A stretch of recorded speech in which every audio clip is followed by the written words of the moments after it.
Good afternoon, everyone. My name is Henrik Bick. I'm here with the Music Biz Communications team. Hope you all are doing well today, and I'm glad to welcome you to today's webinar hosted by Vevo, focused on unique uses for music video metadata. Before I introduce our presenters, we get started, just have a couple of housekeeping notes for you. For today's session, if you'd like to chat with one another, you can do so via the chat box in your Zoom dashboard. Just make sure you change your settings to panelists and attendees so everyone can get in touch with you. And if you have any questions for our presenters, we'll be doing a short Q&A session at the end of the presentation. Be sure to use the Q&A box dedicated for that purpose. Outside of today's event, I have some information on a couple upcoming music biz events for you. Next Tuesday and Wednesday, May 25th and 26th, is our It's Your Money standalone financial literacy summit for artists and their teams. You'll get information from industry experts in keynotes from Empower Business Management founder Sally Velasquez and Create Safe CEO Doda Leonard, as well as a fireside chat with Bandcamp's Andrew Jervis. Over the course of 2 days, you'll hear from them and also panel discussions on wealth management, tax prep, estate planning, partnering with banks that are the best partners for creative folks, and much, much more. You can find information on this event and a couple other upcoming events on the homepage of our website, musicbiz.org. In addition to It's Your Money, we also have coming up on June 2nd, our Let's Talk Physical seminar for the physical music business, which will give you an inside look at vinyl pressing plants, and also our podcasting summit, the return of that program from last year on June 3rd. As I said, visit our website, musicbiz.org. All of that information is on the homepage for you. As we're approaching the end of May, we're also approaching the end of Mental Health Awareness Month. This is just a reminder for all the Music Biz members in the crowd that the mental health fund that we've established with Music Health Alliance and the SCARS Foundation is still open to you. You can find that by visiting musicbiz.org and hovering over the Empower section, and the Mental Health Fund link will be right there for you. For those who don't know, this is an opportunity for those in our member community who've had some financial struggles over the past year to access some funding to ensure that they get essential mental health services, therapy sessions, counseling, whatever you may need. So visit our website for that. And I'd be remiss in talking about the SCARS Foundation and not mentioning yesterday's Mind Your Health event under our Music Biz Live interview banner. The recording of that is now live on our website. If you go to musicbiz.org, hover over events and visit our virtual events suite, you'll find a link to that and all of our other Music Biz Live interviews. We had a great session that was kicked off with a keynote interview with SCARS Foundation founder and frontman of the band Godsmack Sully Erna. Also a live performance and Q&A with singer-songwriter Gina Royale, and a panel discussion on mindfulness and mental health. It was an awesome session. I'm glad I got to check it out, and I hope you all do too. And finally, besides our website, be sure to follow us on all of our social channels at MusicBizAssoc for all the information you might need on upcoming events, other member benefits, and much, much more. But you've heard enough from me. Glad to welcome from Vevo, Sarah Hall and Andrea Zapata to talk through today's presentation. Sarah, Andrea, you can take it away. All right.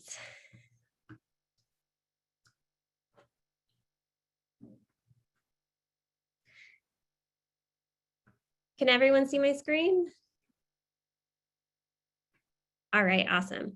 Hi, everyone. I am Sarah Hall, and I'm going to start today's presentation on music metadata uses for music videos.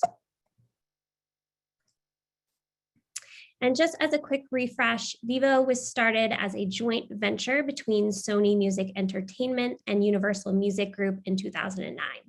And since then, we've grown to become the world's leading music video network. Our mission is to maximize the commercial and promotional value of music videos.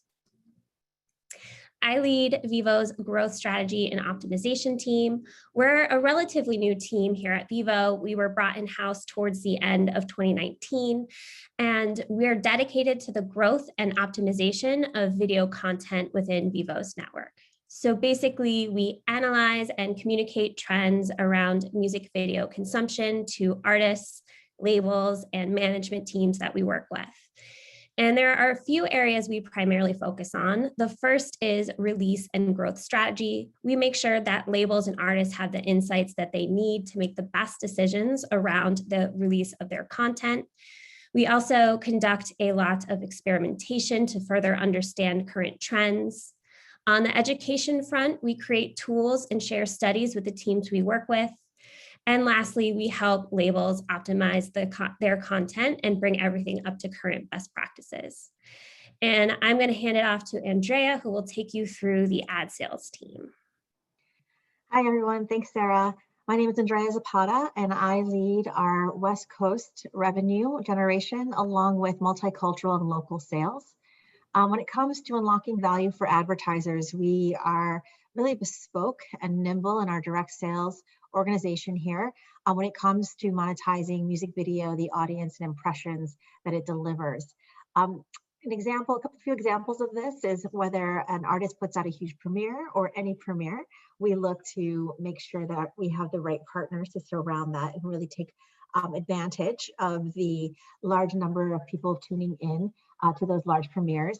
Also, we want to make sure that you understand that there's also a couple of different ways in which we can think about not just premieres, but also doing artist takeovers, genres, thinking very much about a platform takeover, be it owning our mobile, our living room environment, or PC environment. And first impression takeover, weekly hits. So weekly hits is anything that's trending in the moment, some of the most watched, viewed content across Vevo's platform.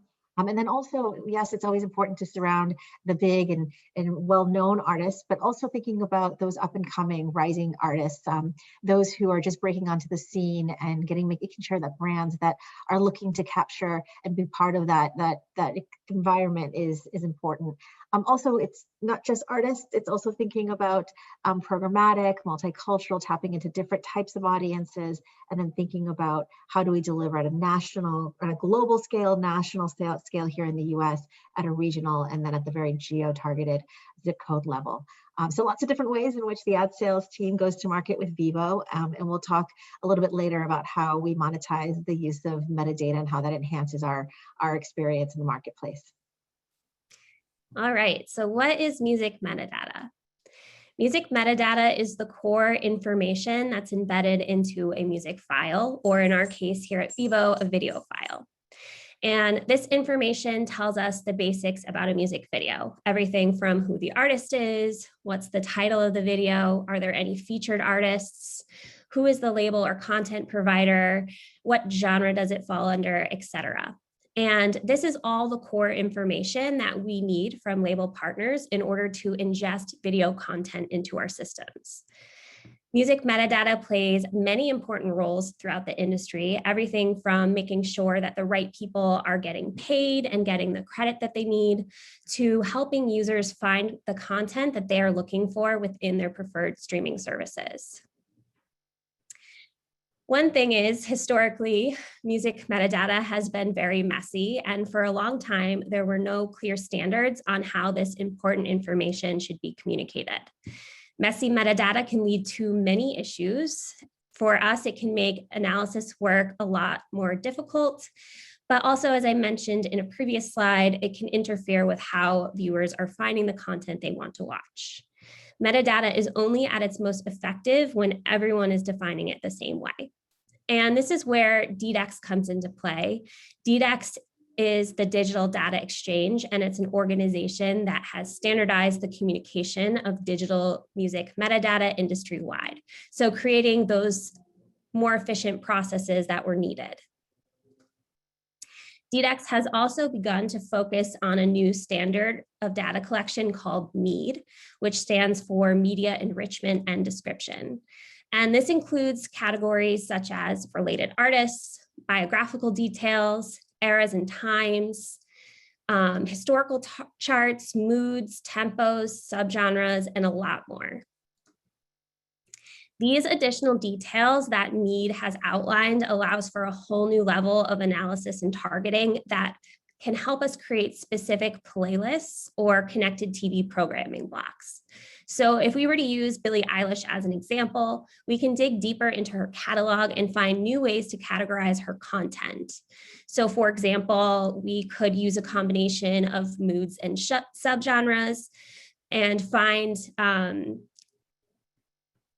targeted lists that she could be included in that go beyond just the standard pop category. So everything from dark pop vibes to women in postmodern art pop.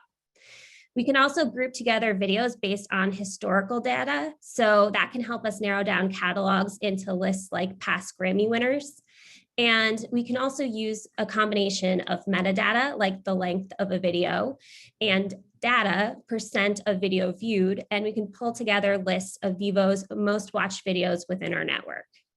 So cleaned, detailed metadata is a very powerful tool for the music industry. And in the case here at Vevo, it helps us drive more value for the artists and labels we work with. It's important to remember that the media world has been moving towards a personalized experience for each individual viewer, rather than just showing everyone what's most popular and trending. We are living in a world where fans are constantly engaging with their favorite artists across multiple platforms. One thing that I often stress with the label partners I work with is the importance of knowing the audience for each artist on your roster.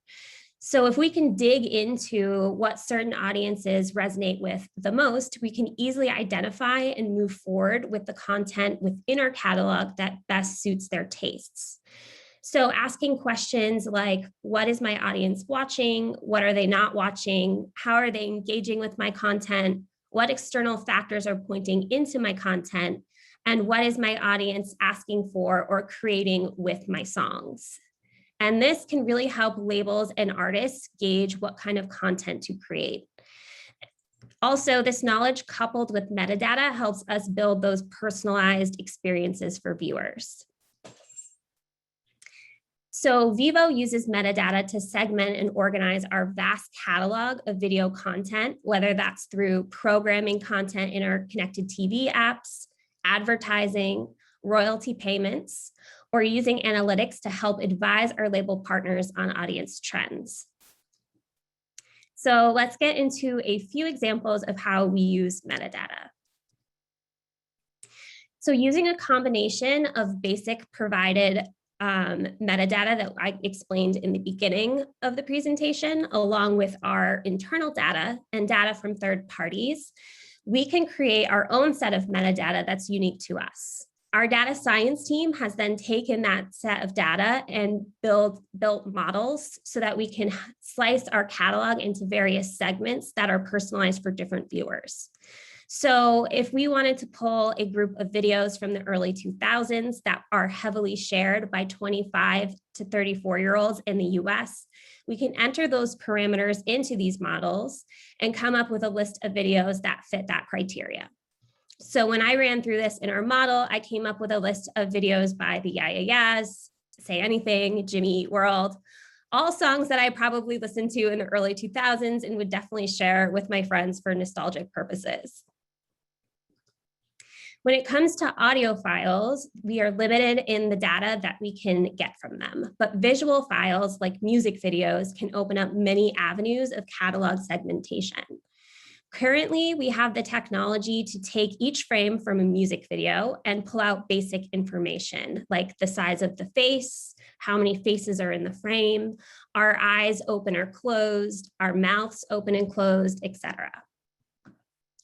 But in the future, technology will allow us to pull even more detailed information from these frames. If we look at the same music video from the previous slide, we could pull info as detailed as a long shot of Jay-Z rapping, Jay-Z sitting at a table, smoking a cigar and gambling, or DJ Khaled standing in front of a wall of flowers.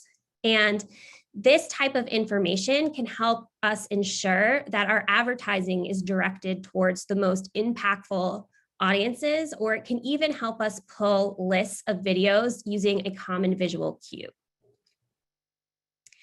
Metadata can also help inform our release strategies. So including video descriptors in titles such as video type is a great way to inform audiences what type of video they're about to watch. We recently conducted a qualitative study through user testing, and we found that while titles are not necessarily seen as the main identifier when wanting to watch a music video, it does help let viewers know what kind of video they're about to engage with. We can also use both metadata and user behavior to grow an artist's fan base, or to ensure that this video content will be reaching audiences that will value it the most.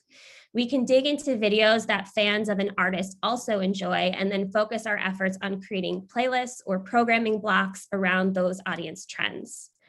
In this example, we took our Vevo Discover performance by Biabadoobie, and we found a list of videos that her fans also like to watch. I'm now going to pass it over to Andrea, who will take us through some ways we use metadata to inform our advertising efforts.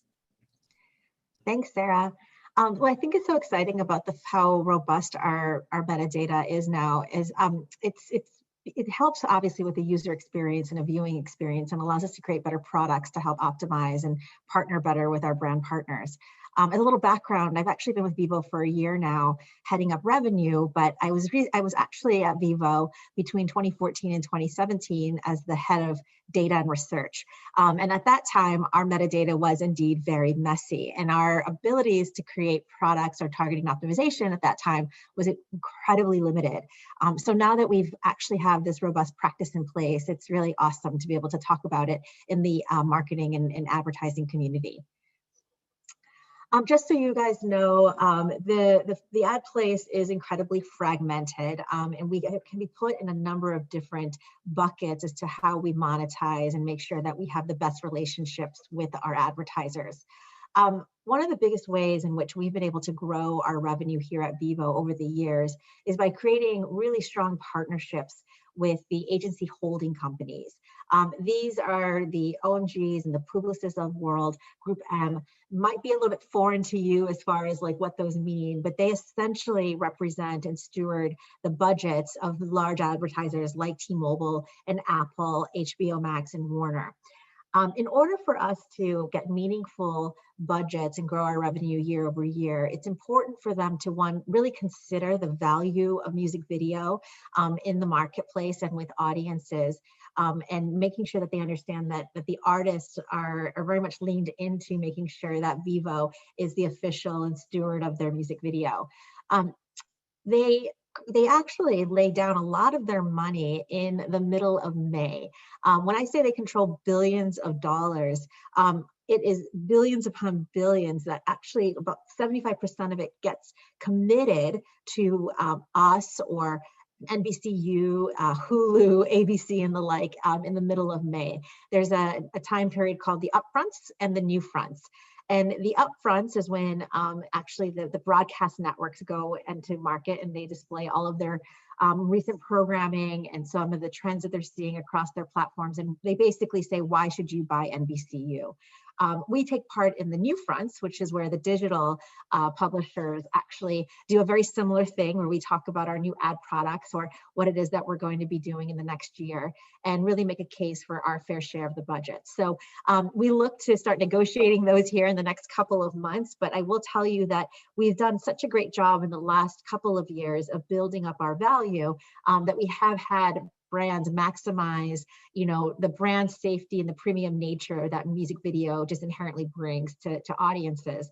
We have a lot of scale, and we have it against an audience that is rare and hard to find in a traditional television environment, which is that 18 to 34 and 18 to 49 audience.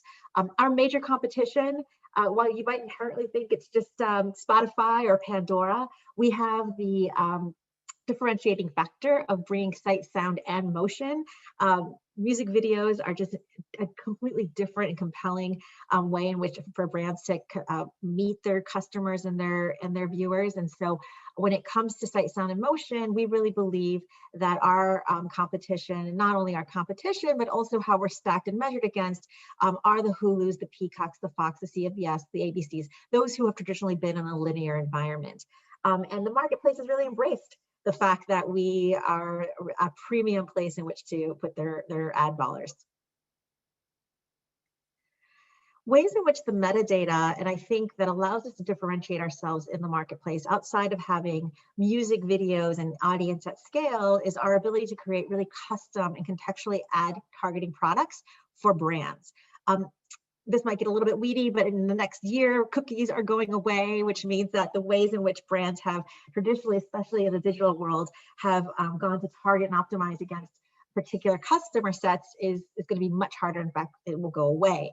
So it's really important for Vevo to go into the marketplace and say, not only do we know how our viewers or our users are consuming content across our platforms, but there are actually much better ways outside of just checking a box of saying, I want to reach 18 to 34-year-olds, but ways in which we can actually create viewing experiences that better align an advertising creative and a music video. So two of these is rewind, so target top throwback videos from a certain decade, genre, or country, or moods. Target music videos by the emotions they evoke. Fun, heartfelt, and passionate and empowering are 4 ways in which we've been able to identify emotion. And it also allows us to become much more insightful about our audiences, and again, make sure that a brand can really pop in an environment that an audience may be most receptive to receive it. Okay, so as Andrea has just mentioned, Moods is one of our ad targeting products, and it can help us identify viewing trends on a collective scale. So we can best match ads to the music video viewing experience. So here's an example of what we saw during the COVID lockdown in the US. If we look at the month of March, we can see how moods were shifting along with the different events that were happening. So in the beginning of COVID, it was still a pretty new concept at the start of March. The lockdown was just being announced and the NBA season was suspended. And we start to see viewers having fun with the videos they were engaging with. We see videos like REM, It's the End of the World, and Shwazy, Corona and Lime start to really become some of the popular videos to engage with. As we move into the middle of March, we start to see moods shift, and we see moods such as impassioned and empowering start to take over as people begin to realize that they're going to be in lockdown a lot longer than they expected. So we see that same trend in the music videos that are starting to be engaged with. We see that impassioned, empowering mood. Some of the videos that we saw kind of take precedence was the USA for America, We Are the World, and Bee Gees Staying Alive.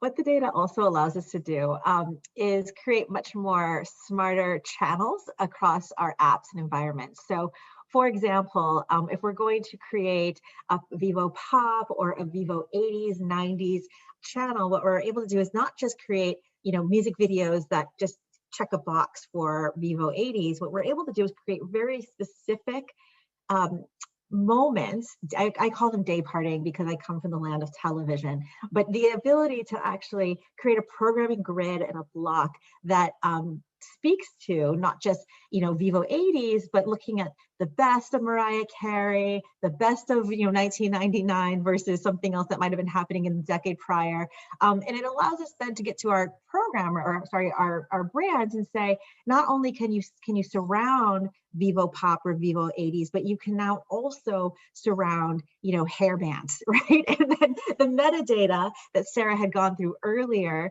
where we put in eras and we put in different types of descriptors, allows us to create a much more compelling user experience. And then really at the end of the day, it's how can we get our viewers to spend more time with us, right? The frequency, the engagement, the time spent, and really become not only a must watch, but a must watch like all day long if possible. So it's our ability to use this data to create a stickier experience that's really compelling for our marketers as well. What we've noticed, so back to COVID and that grid where we, first we're like, so fun, this is going to be great, to really becoming quite realistic about the fact that we were going to be sheltering in place for a very long time.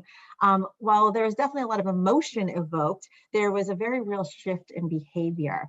This was not unique to Vevo. This was actually something that anybody who had a streaming app or an experience on a connected television device, or even just a television that allowed for the experience of streaming to happen. So the Roku, the Apple, the Fire TVs of the world, but also the Vizios and the Samsungs of the world. Anybody who had that kind of distribution saw massive audience and growth in that environment. One thing that I love is having been in Vevo before, and our ability to really be nimble and go where the audience is going is, initially we were just a PC only offering, a desktop only offering. And as technology evolved and user behavior evolved, we became, Vevo in particular, became very much a mobile first offering. I will say that now we are back, music video is back in the living room in a very real way, very much like 1984 MTV. And so where we saw maybe about less than 10 to 20% of our viewership happening in the living room, it's now, north of 40%. And our revenue has also grown as that viewership and consumption has happened. It takes a lot of education in the marketplace for us for them to understand that, yes, we're premium video, but now we're a living room offering in a very scaled and meaningful way. And what does this mean? It means that ultimately we're always going to be where our viewers want to consume the music video. And YouTube has traditionally given us a ton of scale and is still our largest partner. But in the last 2 years, we've become very bullish about making sure that we are in the living room in a way that optimizes the experience, not just for Vevo and the user, but also from an ad-supported way. So we've been able to maximize value and revenue by, again, being in front of the screens that viewers want to lean into, and where advertising ultimately wants to get back to. What we know about the living room experience is that that's where our consumption is actually the longest. And it's also an environment where the ad isn't quite as intrusive as it would typically be in a linear environment, because not only are we have linear channels and on demand, but we also only have about 4 minutes per hour of ad time. So it's a really clean, uncluttered environment. And what we found is that brands have really leaned into it. And so we're excited for artists to take advantage of the fact that, music video is indeed back in the living room. And there's just really cool ways that we can program for that.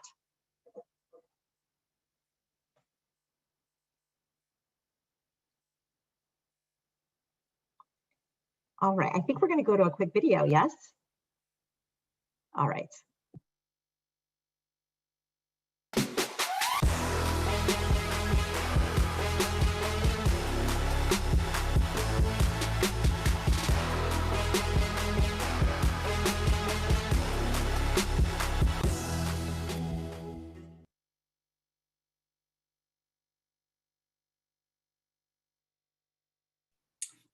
Thank you, Sarah. Thank you, Andrea, for your time and your insights today. Got a lot of questions, so clearly the conversation is really jumping off the chain today. So we're excited to go to the Q&A section.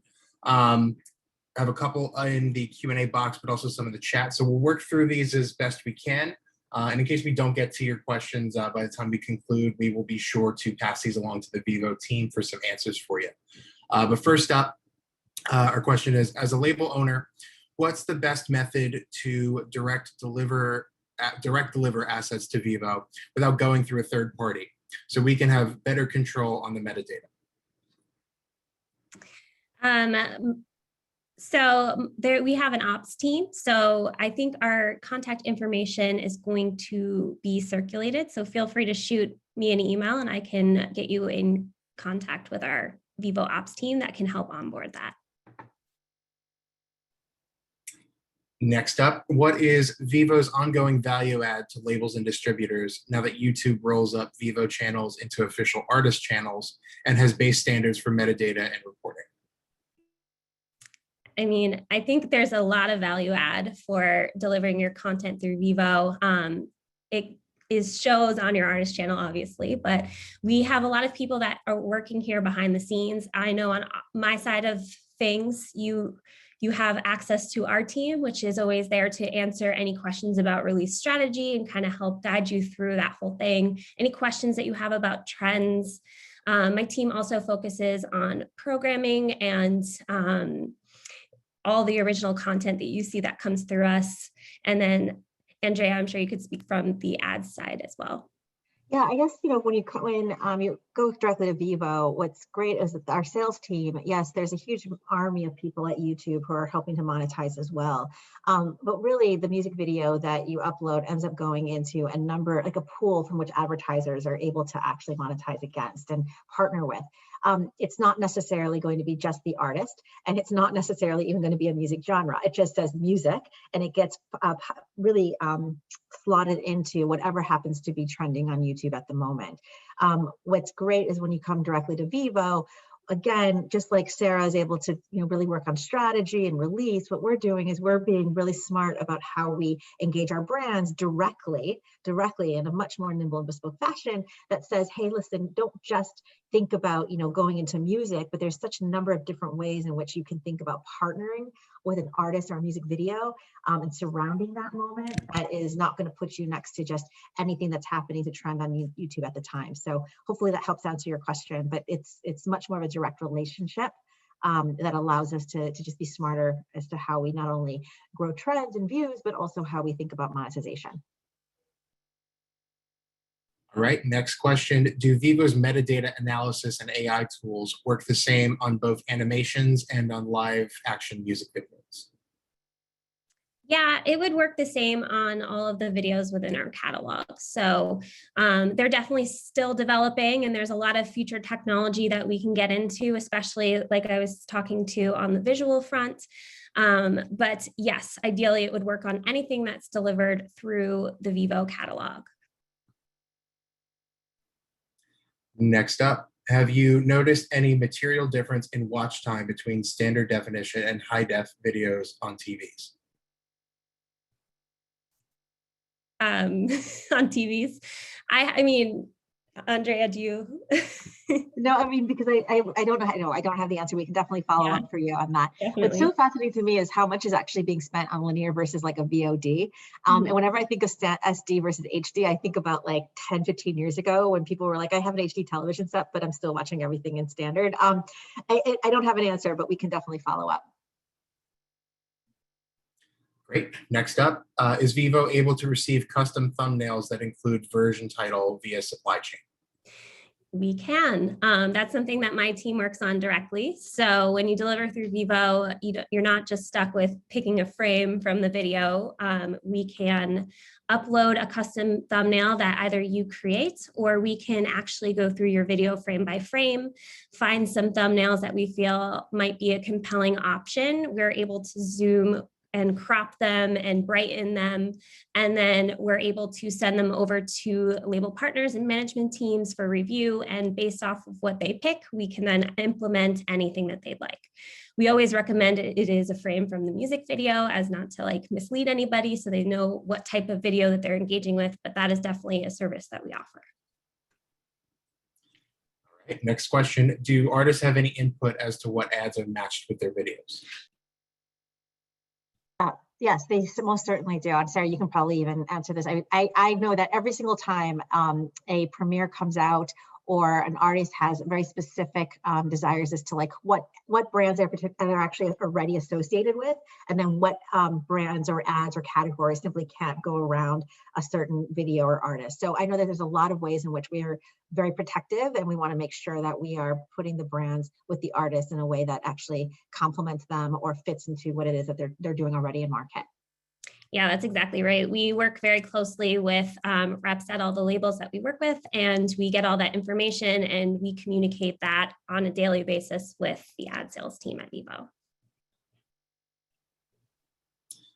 Next up, on the topic of metadata, can you talk through how Vevo enforces compositional and recording metadata to make sure that the artists receive their money from YouTube for performances?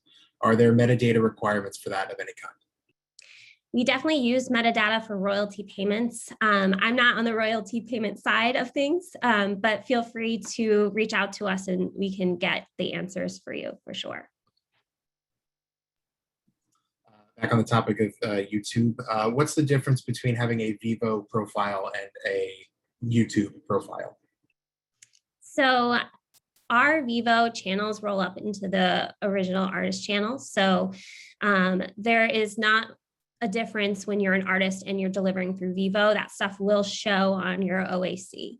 The difference between delivering direct to YouTube or delivering through us is that you get the benefits of working with Vevo.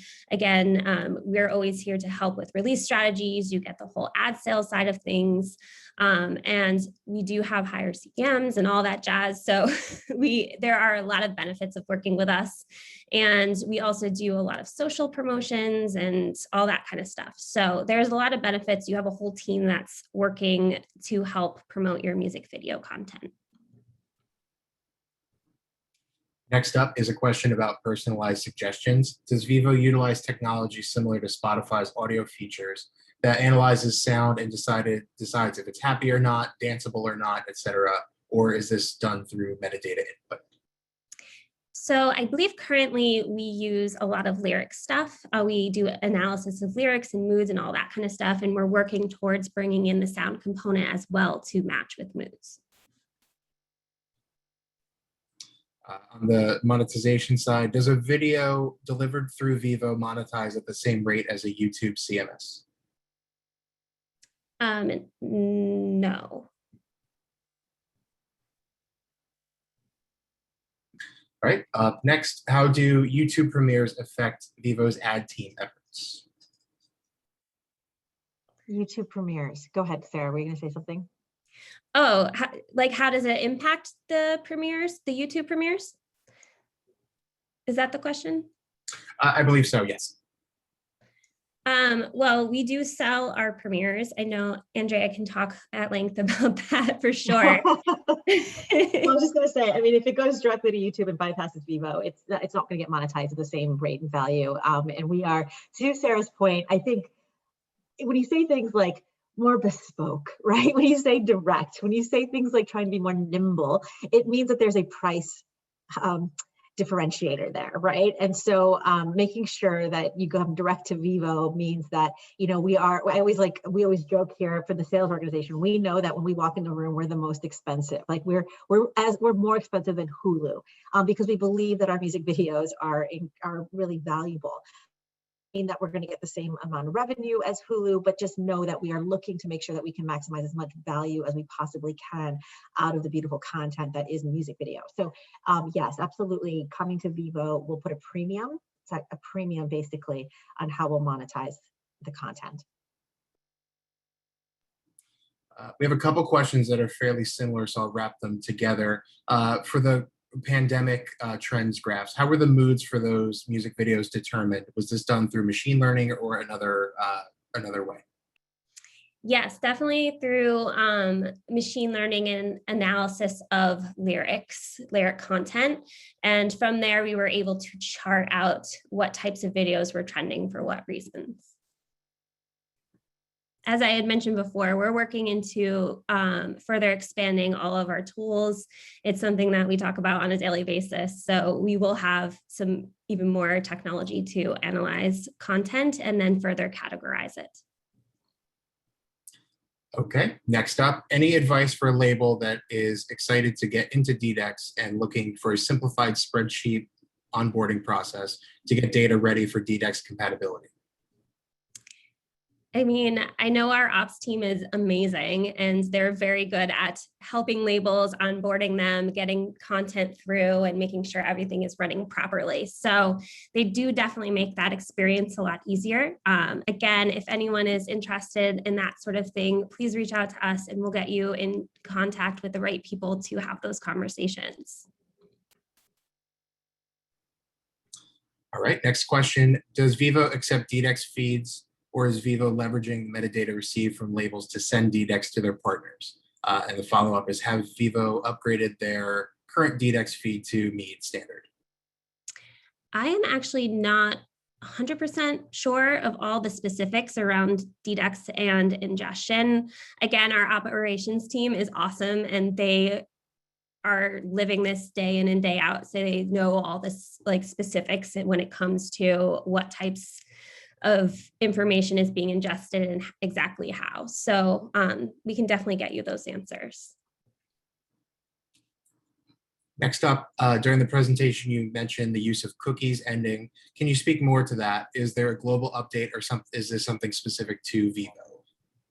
So this is going to be a marketplace. This is something that Google has decided that they are going to do. So this is not going to be implemented, I think, until the very beginning of next year. And I was on a panel a couple of months ago where it was like, oh my goodness, the cookies are going away. What does this mean for advertising? And it means a lot of things, not just for, I mean, I can only speak on the side of advertising, but it is global by nature. And from an advertising perspective or a marketer's perspective, it means that when there's a funnel, a marketing funnel of like awareness, action, and then purchase, a lot of advertisers like to go straight to the bottom, which is to how could I just get somebody to click on an ad and then go directly to a site to purchase. What ends up happening is when you go just directly to the bottom, you miss out on the whole sort of opportunity of the funnel, which is to create brand awareness and build a relationship ultimately with the customer. And so that's essentially being able to track and follow you on the internet is going to go away. And then it becomes like very old school advertising again, which, you know, will be fun in a very real and awesome way. It will be a better experience, I think, for users, and ultimately just a smarter way for advertisers to think about how they reach customers in a less intrusive way. All right, looks like our last question, and there's a couple that I will pass along to you for some technical answers. What is the best way to include mood-based metadata via Backstage or Vevo admin? So that's gonna most likely be via Backstage and that is definitely something that our ops team would be able to help with as well. They are really like the gatekeepers to all that good data that's coming in the metadata. So we can definitely get you in touch with someone who can answer that. And I shouldn't have said last question. We have another one that's stuck in here. While Vevo has had continued success, is there any concern that this growth is inflated because of the pandemic or an anomaly at all?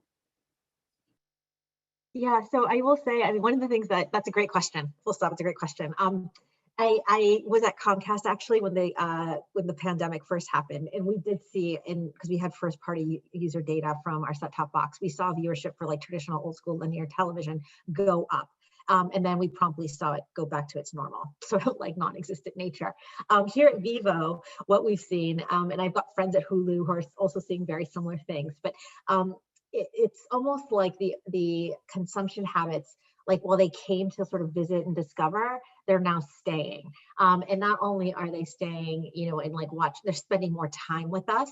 And I don't think that this shift in viewer behavior is actually going anywhere. That's why if you read any trade magazine that has anything to do with like an NBCU with the Peacock, or the recent news with Warner Media and Discovery, it's, you know, they're very bullish about their streaming apps. And so what we've only seen is continued growth in the living room. And we've actually done some more research that shows that it's, you know, what you would think. It's not just one person watching a music video in the living room. It's a person with another person or two beside them, right? It's very much a television experience. And I think that technology has simply just made it simpler. And those of us, like, and I say us publishers who create the best user experience, which is why that metadata is so important.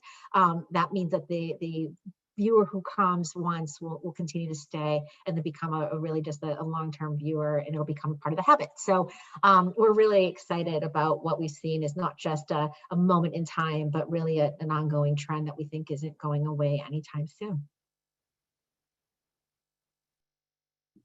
Looks like we are at the end of our questions. I have a couple that as I said, I will pass along to the Vevo team to answer. They require a more technical answer. But as we wrap up, I want to thank you both again, Sarah and Andrea, for your time and your insights.